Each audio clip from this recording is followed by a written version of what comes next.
हाय बेचारी बहू। सरिता की शादी एक अच्छे परिवार में हुई है। उसका पति रोहन उसे बहुत प्यार करता है। घर में उसकी सास शांति और ननद मीनाक्षी भी है, जो सरिता के किसी काम में दखल अंदाजी नहीं करती। लेकिन फिर भी सरिता को ऐसा लगता है कि दुनिया की सबसे ज्यादा बेचारी बहू वही है और सबसे ज्यादा अत्याचार उसी पर हो रहा है। माँ जी, ये लीजिए आपकी चाय। अरे बहू, तूने इतनी ज्यादा चीनी क्यों डाल दी चाय में? हाय हाय माँ जी, मैंने तो उतनी ही मीठी बनाई है जितनी मीठी आपको पसंद है। माँ जी, आपको तो मेरे हाथ की चाय अच्छी ही नहीं लगती। जब देखो कुछ न कुछ कमी निकाल ही देती हो। अरे बहू, तू एक बात के पीछे ही पड़ जाती है। मैंने ऐसा कब कहा कि तू रोज चाय खराब बनाती है? सरिता अपने कमरे में चली जाती है और फोन उठाकर अपनी माँ से बात करती है। हेलो माँ, कैसी हो आप? क्या कर रही हो? मैं तो ठीक हूँ, पर तू बता, तेरा मूड कैसा है? तेरी आवाज से लग रहा है कि कुछ तो हुआ है तेरे ससुराल में। अरे क्या बताऊँ माँ, यहाँ तो हर समय मेरे साथ बहुत बुरा व्यवहार होता है। मैंने अपनी सास के लिए इतनी अच्छी चाय बनाई, लेकिन मेरी सास चाय पीते ही मुझे 4 बातें सुना दी। बेटी, तू इतनी छोटी छोटी बातों पर ध्यान ही क्यों देती हो? तुम्हारी सास ने कुछ बोल भी दिया तो क्या हो गया, वो बड़ी है ना तुझसे। माँ ने इतना समझाया, लेकिन इस बात का सरिता पर कोई असर नहीं हुआ। अपनी बेचारी बहू की छवि वो बदलना ही नहीं चाहती। अगली सुबह सब नाश्ते की टेबल पर बैठकर नाश्ता कर रहे थे, तभी सरिता ने अपने पति से कहा, सुनिए जी, मुझे ना आज बाजार से कुछ सामान लेकर आना है। आज आप ऑफिस से आने के बाद मुझे लेकर चलना ना। भाभी, मुझे भी कुछ किताबें खरीदनी है। आप दोनों जा ही रहे हो तो मेरी किताबें भी ले आना। लो, अभी तो बात ही की है बाजार जाने की, तो एक फरमाइश आ गई। माँ जी, आप भी बता दो कुछ, और हाँ, मोहल्ले वालों से भी बोल दो अगर वो कुछ मंगवाना चाहते हो तो। बेचारी मीनाक्षी अपना सा मुंह लेकर रह गई। ये सब देखकर रोहन से चुप नहीं रह गया और वो गुस्से में बोला, सरिता, क्या हो गया है तुम्हें? मीनाक्षी ने तो सिर्फ किताबों के लिए बोला है।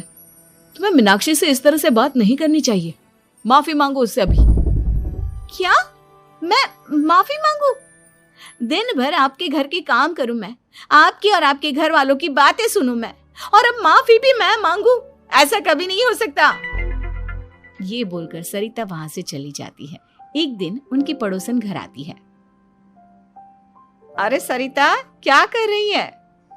और क्या करूंगी भाभी जी, बस घर का काम ही कर रही हूँ।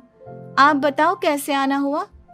अरे मैं तो तुम्हारा हालचाल पूछने आई थी, लेकिन तुम तो बिजी लग रही हो। कोई बात नहीं, मैं बाद में आ जाऊंगी। और क्या करूं भाभी जी, जब से शादी होकर आई हूँ ना, बस काम ही कर रही हूँ। और इस घर में ना कोई मेरी कदर नहीं करता। पति है जो बस घर से ऑफिस, ऑफिस से घर। ननद को तो कॉलेज से फुर्सत नहीं। बची सास तो उनका सारा समय मेरी गलतियां निकालने में लग जाता है। अरे ये क्या कह रही हो सरिता? तुम्हारी सास तो पूरे मोहल्ले में तुम्हारी तारीफ करती फिरती है कि तुम बहुत अच्छी हो, पूरा घर तुम्ही ने संभाल रखा है। हाँ तो क्या हुआ, इसमें गलत क्या कहती है? सच्ची तो कहती है। मेरी मर्जी के बिना इस घर का पत्ता भी नहीं हिलता। शाम को जब रोहन घर आया तो उसने सबसे कहा, कल हम सबको मौसी जी के घर जाना है।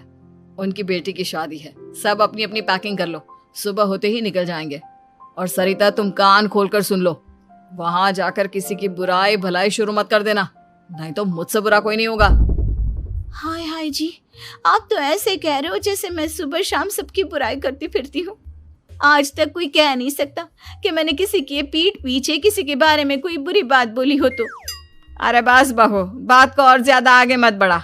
हमें सब पता है तो हमारे साथ क्या व्यवहार करती है।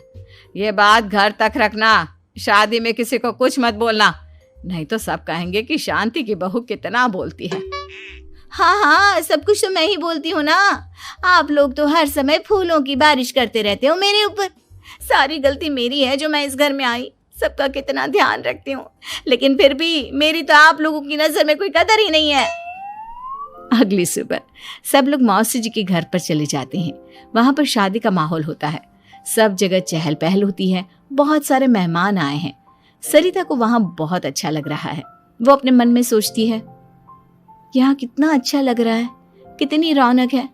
मैं यहाँ किसी से ज्यादा बात नहीं करूंगी। अगर मेरे मुंह से कुछ ऐसा वैसा निकल गया तो रोहन जी तो मुझसे गुस्सा हो जाएंगी। सरिता ये सब सोच ही रही थी कि वहां रोहन की कजिन साक्षी आ गई और सरिता से बोली, आप सरिता भाभी हो ना? जितना आपके बारे में सुना था आप तो उससे भी ज्यादा सुंदर हो। हाँ वो तो है, मेरी सुंदरता की तारीफ सब करते हैं। मेरे मायके में तो सब यही बोलते हैं कि रोहन जी की किस्मत बहुत अच्छी है जिन्हें मैं मिली। लेकिन आप कौन है?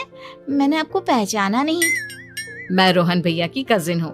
आपकी शादी पर नहीं आ पाई थी ना, इसलिए आप मुझसे मिले नहीं कभी।